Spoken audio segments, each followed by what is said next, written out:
Hey guys, welcome back to the channel.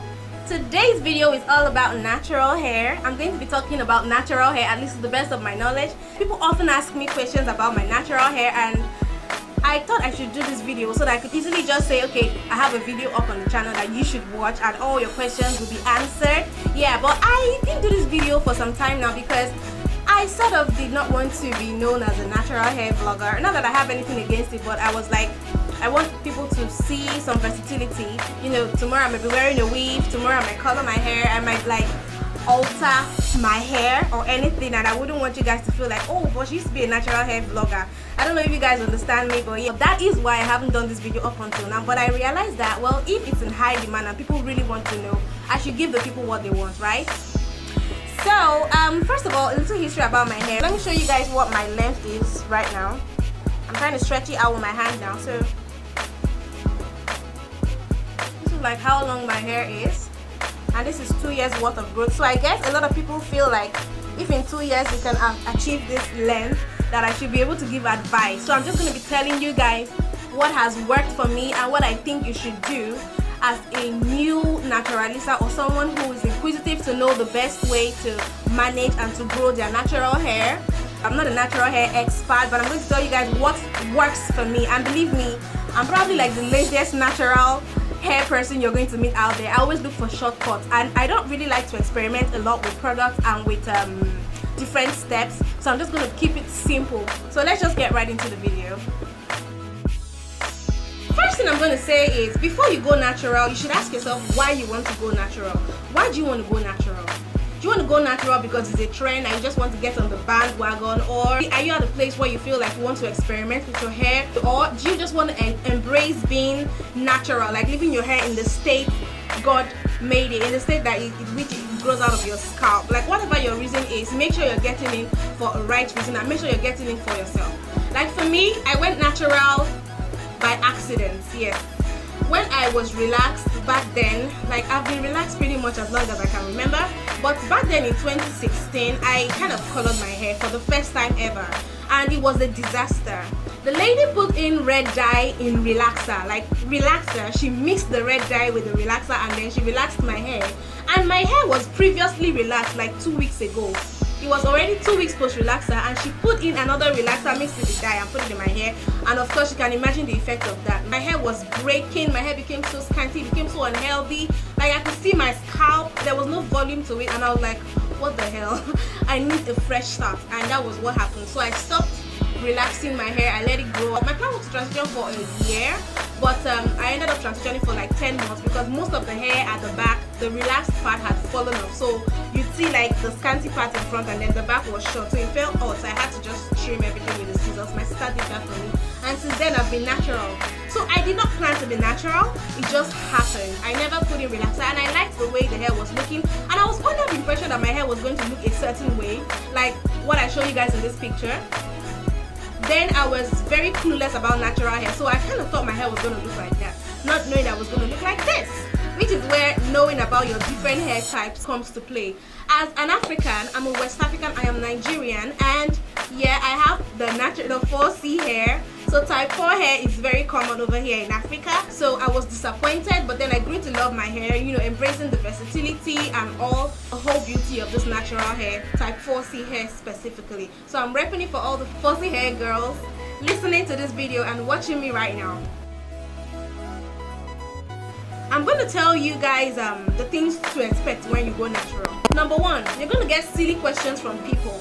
Even people that don't know you could just walk up to you and be like, oh, your hair, what do you use? And some of them are trying to touch your hair. I'm like, hello, auntie, do you know me? I remember like on one occasion, I went to a client's place to do her makeup, and her friend was there and she was like, ew. I think I had my hair somehow like this with a braid out and all.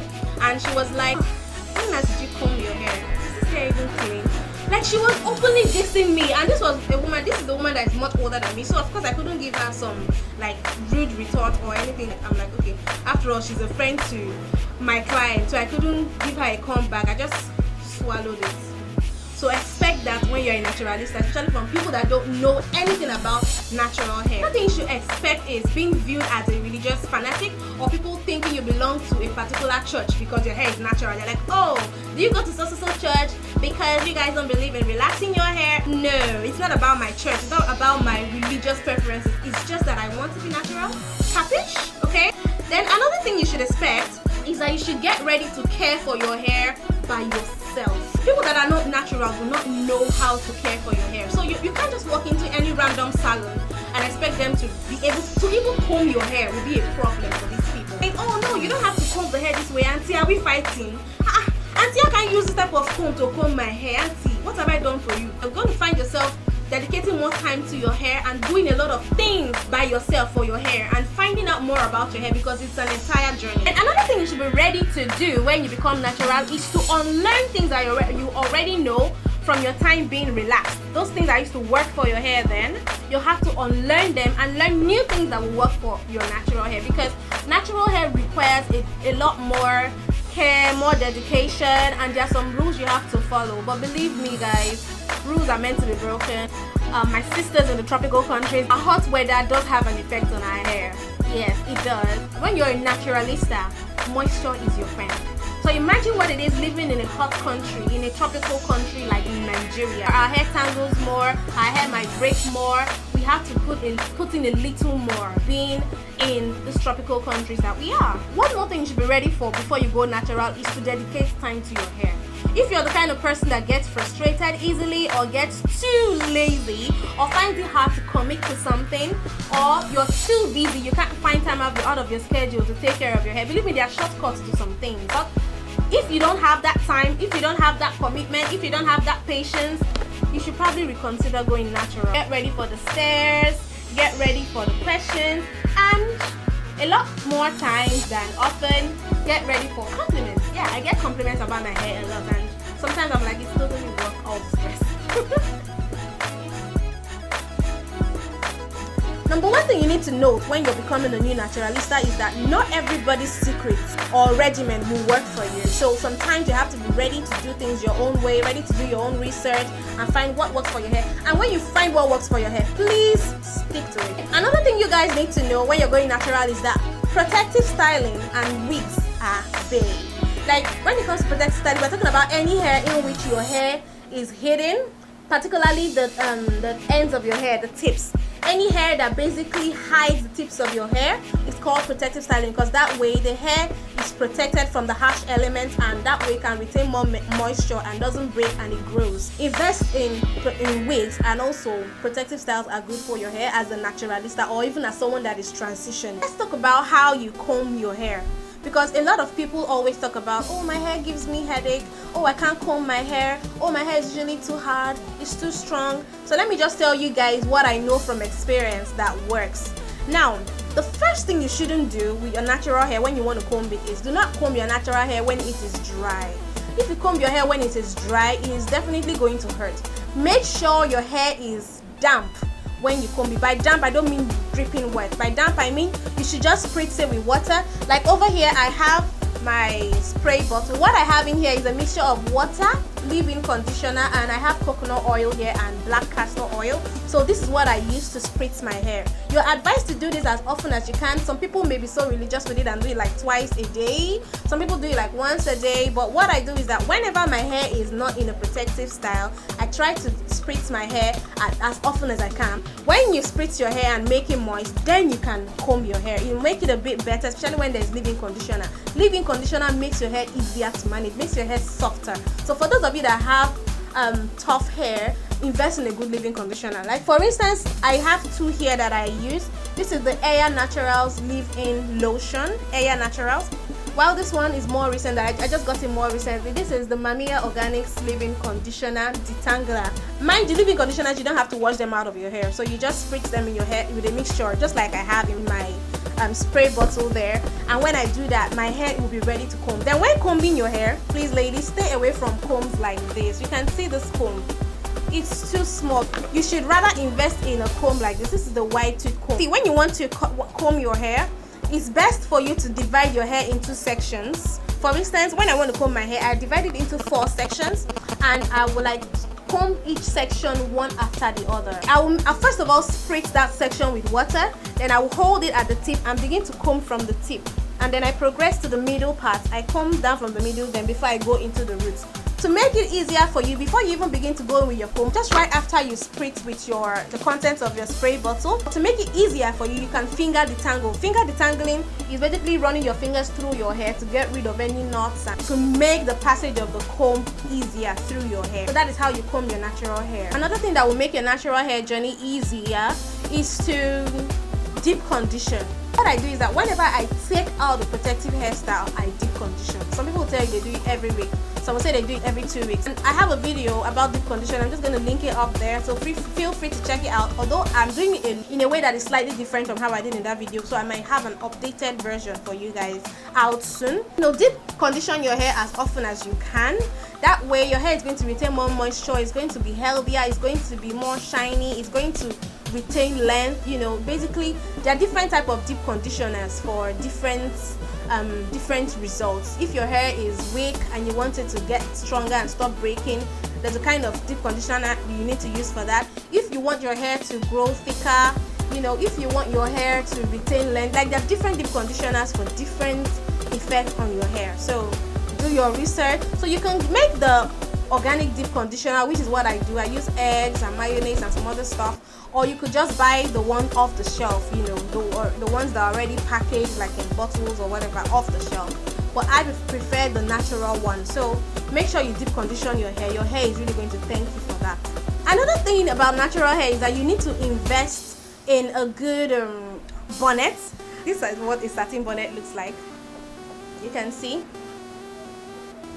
So whenever I want to go to bed, I just wear it like this. But everybody laughs at me when they see me wear this. So instead, I got something that is a bit fancier. This one, it's also a satin bonnet. You can see it's an Ankara pattern, but this is actually satin, while the inside is also satin. So it's two ways. I can wear it either way.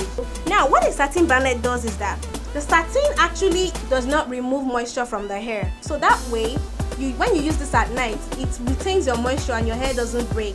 So if you don't want to use a satin bonnet, you can use a satin scarf to tie your hair, or use a satin pillowcase for your pillows. That way your hair will retain its moisture and it will be healthy. Do not sleep with your hair in this state. If your hair is not made, make sure you braid your hair and wear your satin bonnet before going to bed. That way it's easier to style in the morning and it will look way better. Another thing for a naturalista is that you should try and invest in some of this stuff to style your hair. Look at this. These are bobby pins. This is like a hairband that I just use like this, because natural hair can tend to look a little boring. This is like the black elastic band. I can't take it off now, guys, but you guys probably know it's just round and I just use it for my puff. So as a naturalista, there are some days you're not going to have the time to do anything to your hair. There are some days you may not even have time to cornrow the hair so you can wear your wig.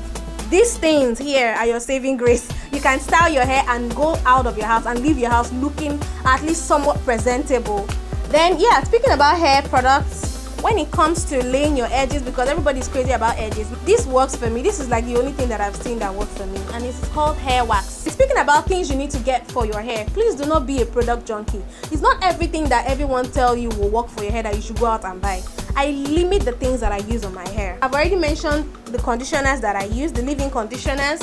Then to wash my hair, I use Dudu Osun black soap. It's a Nigerian black soap. They sell it here in Nigeria. I'm not saying you have to use Dudu Osun. There are many other soaps that are good for natural hair, but I use black soap, and that is the particular brand that I use. Then I use coconut oil. This is coconut oil here.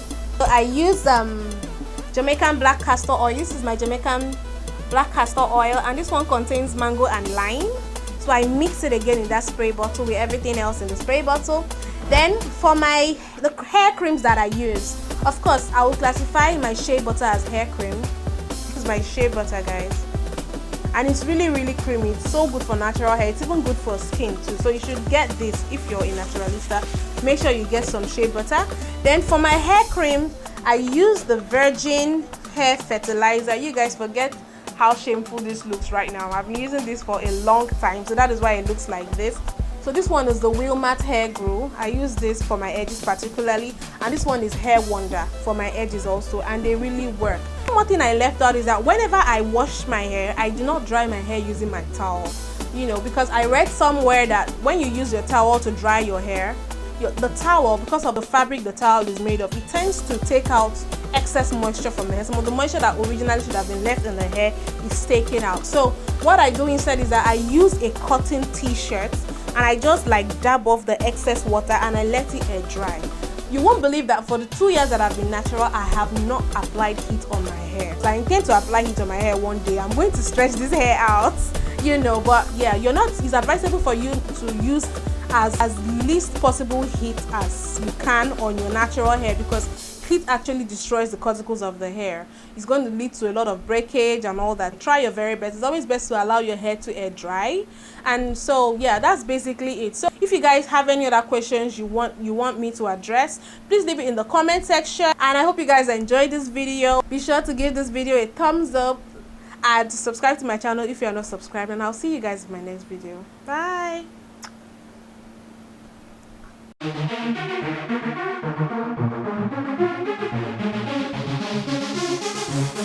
Oh, so fabulous.